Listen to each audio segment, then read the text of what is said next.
मित्रों, सबसे पहले सभी का धन्यवाद यहां पर आने के लिए इतने शॉर्ट नोटिस पर। कल एक बड़ी ही विचित्र स्थिति देखने मिली।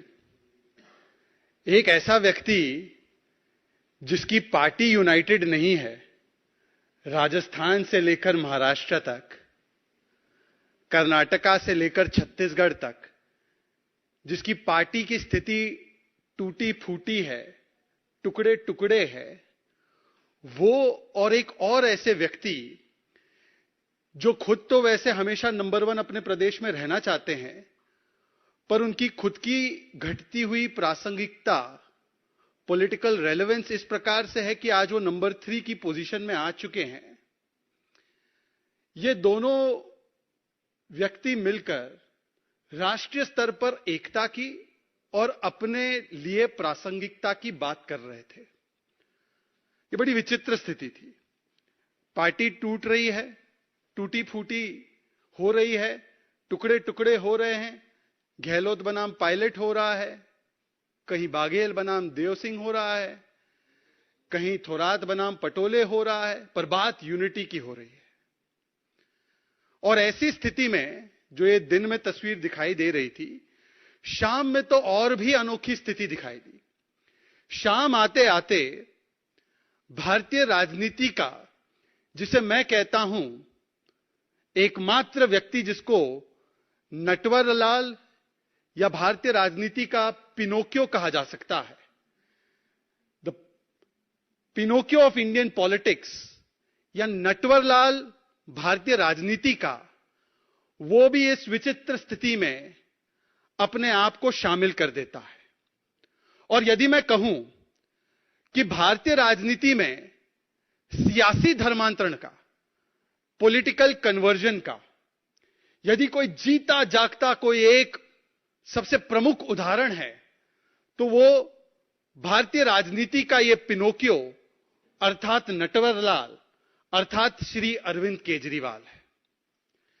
कितनी विचित्र स्थिति है कि जिन लोगों की शुरुआत अन्ना हजारे के अनुयायी बनकर हुई इंडिया अगेंस्ट करप्शन के नाम पर, इंडिया अगेंस्ट करप्शन के नाम पर इन्होंने शुरुआत की अपनी पारी। अन्ना हजारे इनके गुरु होते थे उस समय पर। आज अन्ना हजारे को इस प्रकार से डंप कर दिया है और इंडिया अगेंस्ट करप्शन आज बन चुका है JFC, from IAC to JFC, India against corruption to now justification for corruption. और जो शुरू किए थे अन्ना हजारे के शागिर्दगी में, अन्ना हजारे को अपना गुरु मानते हुए जिन्होंने शुरुआत की थी अपनी राजनीतिक सामाजिक यात्रा की, आज वो बन चुके हैं लालू, तेजस्वी और राहुल के अनुयायी, फॉलोअर्स। ये पॉलिटिकल कन्वर्जन का इतना बड़ा उदाहरण और कहीं पर देखने नहीं मिलेगा। और इसीलिए मैं कहता हूं कि जो पर्सनैलिटी कंसर्न है, जिन्होंने ये सियासी यूटर्न किया है, और ऐसा यूटर्न किया है कि आसपास जो खड़े वैसे तो यूटर्न के विशेषज्ञ हैं ही कुछ लोग, उनको भी शर्मिंदा कर दे ऐसा यूटर्न किया। भारतीय राजनीति के पॉलिटिकल पिनोकियो के इस यूटर्न की कहानी बताना जरूरी है। क्योंकि क्या है कि जो लोग बच्चों की कसमें खाते हैं, उनकी याददाश्त थोड़ी सी कमजोर होती है, तो उनकी याददाश्त थोड़ा तरोताजा करने के लिए यह अवसर मिला है। क्या कहते थे पॉलिटिकल नटवरलाल अर्थात पॉलिटिकल पिनोकियो अरविंद केजरीवाल लालू प्रसाद यादव और उनके परिवार के बारे में? उनकी कुछ झलकियां लेकर आया हूं मैं। I quote, 23rd of November 2015, Shri Arvind Kejriwal says, हम मतलब आप लालू प्रसाद यादव के रिकॉर्ड ऑफ करप्शन के खिलाफ है। फिर आगे भी बोलते हैं, we are against the dynasty politics, his both sons are ministers. Arvind ji, इस स्थिति में क्या बदलाव हुआ है? 2015 से लेकर 2023 में लालू जी की और उनके परिवार की स्थिति में क्या बदलाव हुआ है? बदला कौन है? यू टर्न किसने लिया है? ये आपके सामने है। फिर पॉलिटिकल नटवरलाल अर्थात political Pinocchio of India Kejriwal ji tweet करते हैं 2013 में, लालू ने करोड़ों कमाए हैं फॉर्डर स्कैम में, भ्रष्टाचार के माध्यम से। ये ट्वीट है, उनके ट्वीट सारे मैं लेकर आया हूं, आप लोगों को भी मिल ही जाएगा। वैसे आए दिन सोशल मीडिया पे लोग ट्वीट करते ही हैं, उनका रीट्वीट करते हैं और याद दिलाते हैं कि केजरीवाल जी ये भी बोला करते थे, we are against the corruption of Lalu family. Lalu family has made crore in fodder scam. ये ट्वीट है उनका, 2011 का भी ट्वीट है अरविंद केजरीवाल जी का, बड़ा दिलचस्प ट्वीट है। Is this parliament supreme? Are we to treat Lalu, Mulayam, Sibal, Chiddu, ये मेरे शब्द नहीं उनके, ये चिड्डू मतलब Chidambaram, Raja as supreme? Will they allow a strong anti corruption law? भाई इनकी शुरुआत तो इसी प्रकार से हुई थी ना कि हम एंटी करप्शन के नाम पर आए हैं, हम भ्रष्टाचार के खिलाफ लड़ने वाले हैं। उस समय पर इन्होंने ट्वीट किया था, ये 2011 का ट्वीट, 2013 का ट्वीट, 2015 का वक्तव्य, जिसमें कि बिना कोई इफ एंड बट, बिना कोई डाउट, और उस समय तो कन्विक्शंस भी नहीं हुई थी लालू जी की। 2011 में लालू जी की मुझे जहां तक याद है कन्विक्शन भी नहीं हुई थी, उसी समय पर इन्होंने करप्ट घोषित कर दिया था।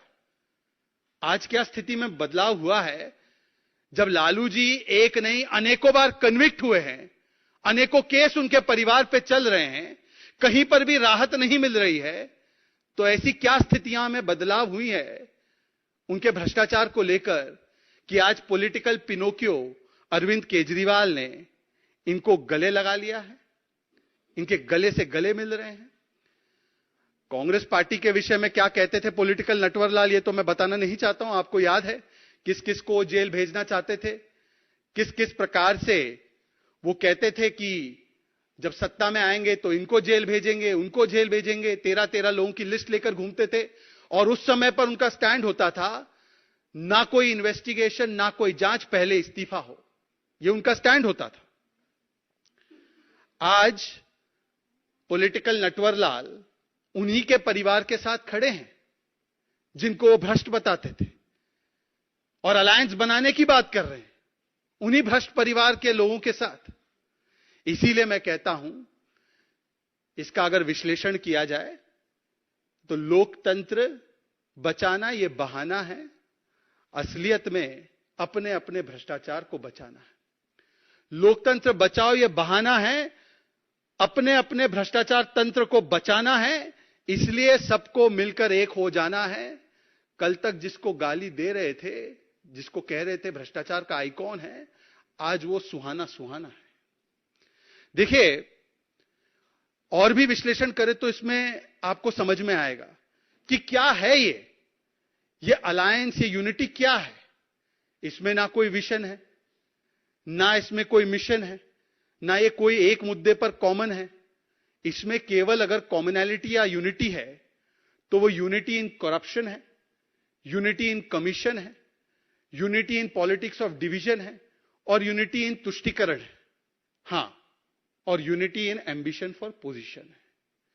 यह केवल unity in corruption, commission, division and ambition for position है, जिसके चलते ये सारे भ्रष्टाचारी एक साथ हो रहे हैं। और अरविंद केजरीवाल ने पॉलिटिकल यूटर्न की सबसे बड़े उदाहरण को दिखाते हुए लालू प्रसाद यादव और उनके परिवार को भी गले लगा लिया है। और आज इसीलिए इस विचित्र स्थिति से कुछ सवाल निर्माण होते हैं जो सीधे सीधे तौर पर और स्पष्ट तरीके से मैं अरविंद केजरीवाल जी तरफ डालना चाहता हूं और उनसे पूछना चाहता हूं।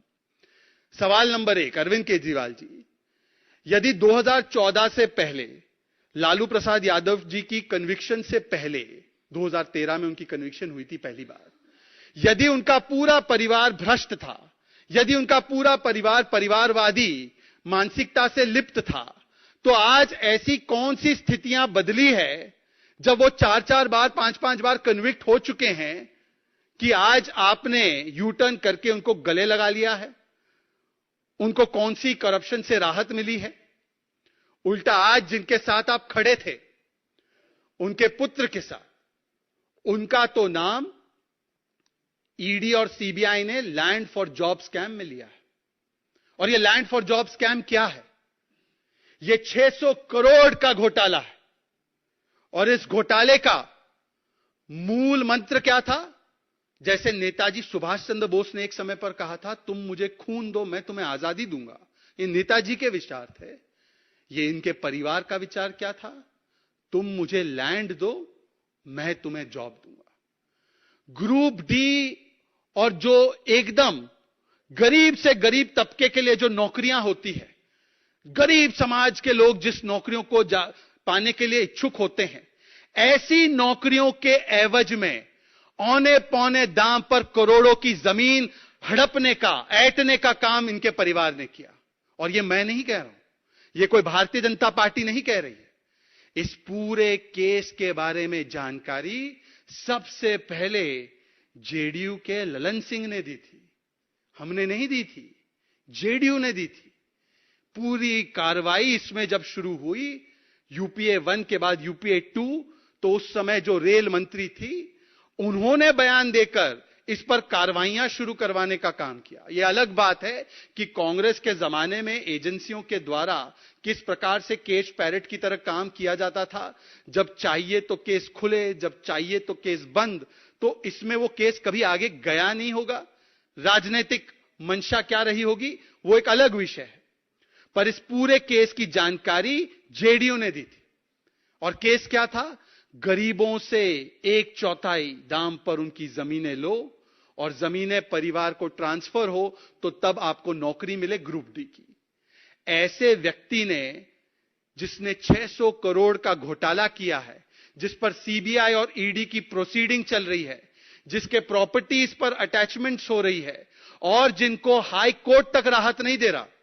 ये कोर्ट भी गए थे तेजस्वी यादव समन कॉश करवाने के लिए, आपको याद होगा। कोर्ट ने कहा सीबीआई के सामने पेश होना है, तो 25 तारीख को पिछले महीने पेश भी होना पड़ा। ऐसे व्यक्ति जिनको मैं रिवर्स रॉबिनहुड कहता हूं। रॉबिनहुड क्या करता था? वो अमीरों से चुराता था, गरीबों में बांटता था। ये रिवर्स रॉबिनहुड है। ये गरीबों से चुराते हैं, अपनी जेबें भरते हैं।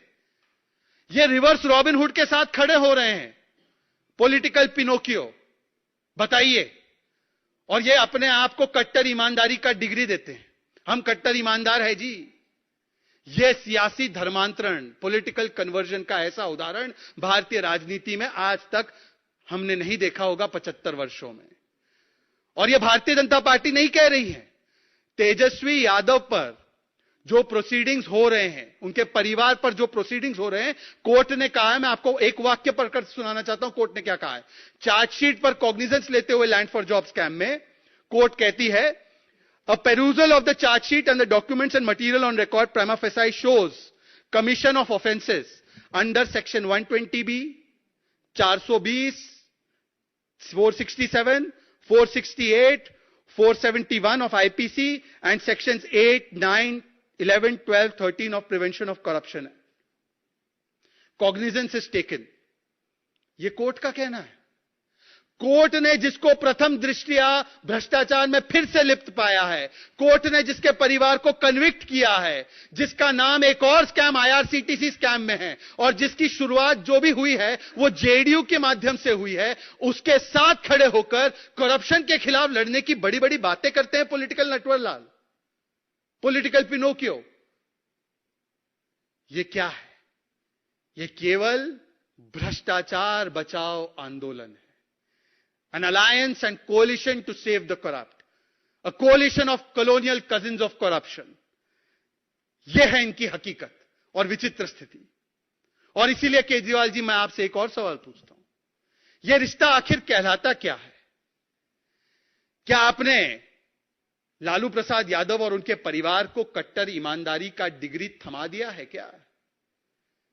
यह वही डिग्री तो नहीं है जो आप कई महीनों से सत्येंद्र जैन को थमा रहे हैं, जिनको 10 महीने से राहत नहीं मिली, हवालेबाज कोर्ट ने कहा है। यह वही डिग्री तो नहीं है जो आप मनीष सिसोदिया को ठहराते हैं और बोलते हैं बेचारा मनीष तो बहुत ही ईमानदार है, उसको पद्म मिलना चाहिए। हाईएस्ट कोर्ट तक उनको राहत नहीं मिली है।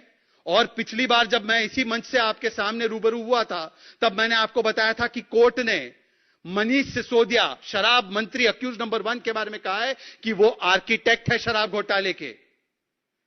कोर्ट ने कहा है कि 90 से 100 करोड़ की घूस ली है मनीष सिसोदिया ने। कोर्ट ने कहा है कि किस प्रकार से इस शराब घोटाले को ऑर्केस्ट्रेट किया गया और एक्सपर्ट कमेटी की रिपोर्ट को दरकिनार किया गया। यह सबूतों के साथ कोर्ट ने प्रथम दृष्टया एस्टैब्लिश किया है। क्या वही डिग्री सर्टिफिकेट मनीष सिसोदिया वाला, सत्येंद्र जैन वाला, यही थमा दिया है क्या तेजस्वी यादव जी और लालू जी को? जरा बताइएगा, हमें बताइएगा एक बार। अभी जो खबर भी मीडिया के माध्यम से अभी मैं पढ़ रहा था आते आते, कि फिर से एक बार मनीष सिसोदिया को अभी राहत नहीं मिली है, पर शराब घोटाले में किस प्रकार से कॉन्स्पिरेसी की गई उसका एक और नमूना सामने। ऐसा नमूना कि ईमेल्स को फैब्रिकेट करके यह दिखाया गया कि पब्लिक अप्रूवल था उनकी पॉलिसी के लिए।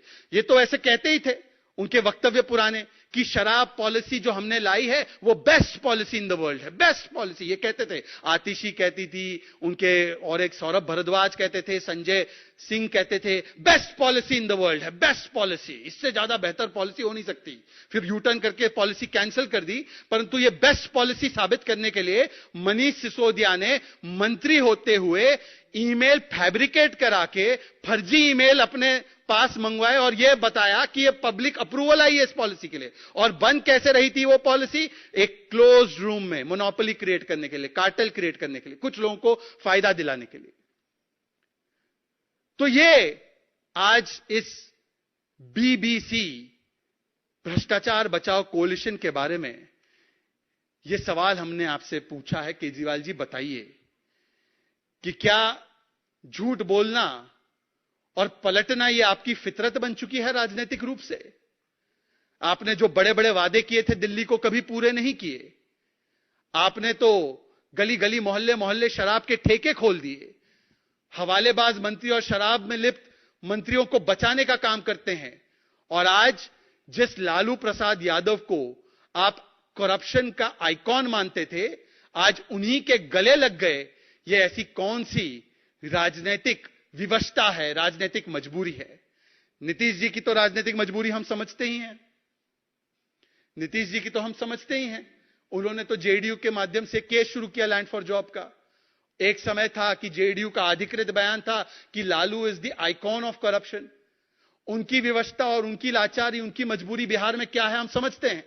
पर अरविंद केजरीवाल, जिनका जन्म हुआ करप्शन के खिलाफ लड़ने, जिनकी अनुयायी जो थी एक समय पर वो बनते थे अनुयायी अरविंद के, अन्ना हजारे के, आज ऐसी कौन सी राजनीतिक विवशता है कि वो लालू प्रसाद यादव, राहुल गांधी और तेजस्वी यादव के साथ अलायंस बना रहे हैं? इसका जवाब हमें मिलना चाहिए। अंत में मैं केवल इसको समअप करूं तो कह सकते हैं जो अब आजकल ये नजारा दिख रहा है, चल पड़ी है करप्शन की रेस, चल पड़ी है करप्शन की रेस। सबको बनना है इस भ्रष्टाचार के ठगबंधन का फेस। चाहते हैं सब बंद करवाना अपना अपना केस, परंतु सुप्रीम कोर्ट ने इनके अरमानों पर लगा दी है ठेस।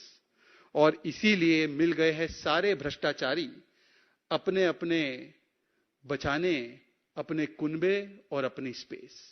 ये इस प्रकार का विश्लेषण निकल कर आया है। आज पॉलिटिकल पिनोकियो को इसका जवाब देना चाहिए कि क्या 2011, 12, 13, 14, 15 में जो उनका विश्लेषण था लालू प्रसाद के परिवार पर, उनके भ्रष्टाचार पर, वो उस पर यू टर्न करते हुए आज भ्रष्टाचार को गले मिल रहे हैं, मिला रहे हैं, लग रहे हैं, क्योंकि वो खुद भ्रष्टाचार की सबसे बड़ी बड़ी डिग्रियां लेकर बैठे हैं।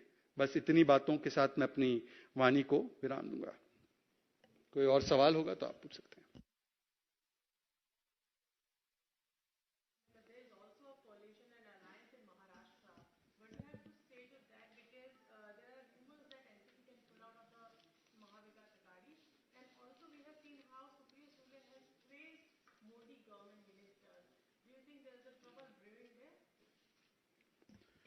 मैं क्योंकि स्वयं महाराष्ट्र से आता हूं, जब इन्होंने इस अलायंस को एमवीए महाविकास आघाड़ी कहा था तो हमने कहा था ये महाविकास आघाड़ी नहीं, ये महाविचित्र आघाड़ी, ये महाविडंबना आघाड़ी और ये महाविनाश आघाड़ी है। क्योंकि ये कोलिशन ऑफ कन्विक्शन नहीं है। कन्विक्शन वाला इनके पास एक भी मुद्दा कॉमन नहीं है। क्या सावरकर जी के मुद्दे पर ये एक साथ है? नहीं है। क्या हिंदुत्व के मुद्दे पर ये लोग एक साथ है? नहीं है। क्या देश के जो प्रमुख मुद्दे हैं क्या उस पर लेकर ये लोग एक साथ है? नहीं है। ये collision of convenience, collision of corruption and collision of contradictions है। और इसीलिए ये कॉन्ट्रडिक्शन बार बार अनेकों रूप स्वरूप में सामने आता है।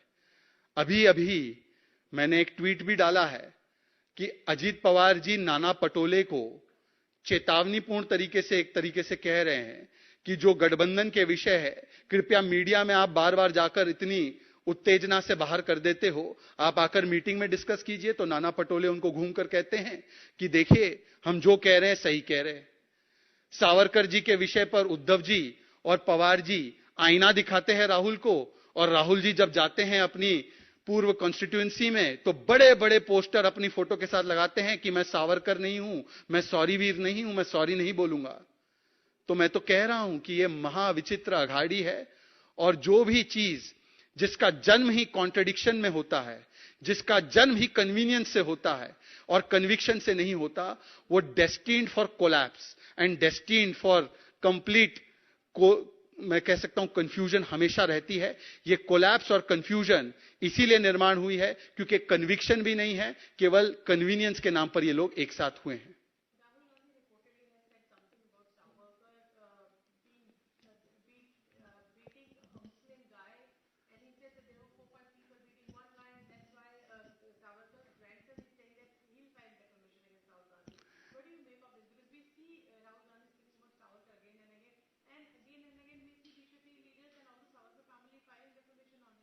देखिए, मैंने एक खबर देखी है कि स्वतंत्र वीर सावरकर जी के परिवार को बड़ी दुख और कष्ट के साथ एक कानूनी मार्ग अपनाना पड़ा है। एक तरफ तो आप देख सकती हैं कि एकनाथ शिंदे जी और देवेंद्र फडणवीस जी की सरकार ने वीर सावरकर जी के सम्मान में और उनके योगदान को एक प्रकार से राष्ट्रीय पटल पर और भी उसको अलंकृत करने के लिए 28 मई को उनके जयंती के दिवस को स्वतंत्र वीर गौरव दिन के रूप में मनाने का निर्णय लिया है। परंतु दूसरी ओर देखिए, राहुल गांधी का अल्प ज्ञान और अपरिपक्व और तर्कहीन बयान सुनिए।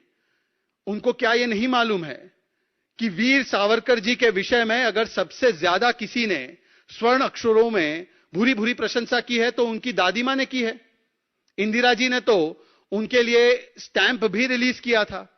और केवल इंदिरा जी ने नहीं, महाराष्ट्र के सर्वोच्च नेताओं में से एक यशवंतराव चव्हाण जी की बात हो, महाराष्ट्र के कम्युनिस्ट नेता हो डांगे जी, मुझे जहां तक याद आ रहा है, सर्वपल्ली राधाकृष्णन अगर मुझे सही से याद आ रहा है, और स्वयं नरसिम्हा राव जी और शरद पवार जी ने भी स्वर्ण अक्षरों में उन्होंने प्रशंसा की है सावरकर जी के योगदान की।